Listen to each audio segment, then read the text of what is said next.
તો 2010 પહેલાના શિક્ષકોને ટેટ પાસ ફરજિયાત કરવામાં આવી છે, એટલા માટે જ શિક્ષકો વિરોધ કરી રહ્યા છે, આંદોલન કરી રહ્યા છે અને હવે આ આંદોલનનો બીજો તબક્કો જાહેર થયો છે। અખિલ ભારતીય રાષ્ટ્રીય શૈક્ષિક મહાસંઘે તેની જાહેરાત કરી। કહેવામાં આવ્યું કે 23 જૂનથી 5 જુલાઈ સુધી સાંસદોનો સંપર્ક કરાશે।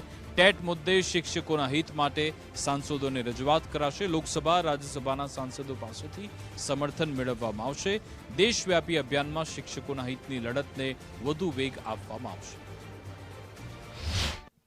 અખિલ ભારતીય કક્ષાએથી આ આંદોલનને વ્યાપક અને જલદ બનાવવા માટેનો નિર્ણય લેવામાં આવ્યો છે।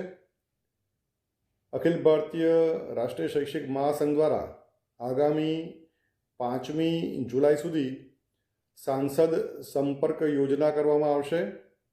આ અન્વયે જે તે જિલ્લાના પદાધિકારીઓ, તાલુકાના પદાધિકારીઓ દ્વારા પોતાના સાંસદશ્રીનો સંપર્ક કરવામાં આવશે, તેમને આવેદનપત્ર આપવામાં આવશે અને તેમની સમક્ષ જે શૈક્ષિક મહાસંઘની લાગણી છે, ગુજરાત રાજ્યના 75,000 અને સમગ્ર ભારતના 25 લાખ શિક્ષકોની જે લાગણી છે એ વ્યક્ત કરવામાં આવશે।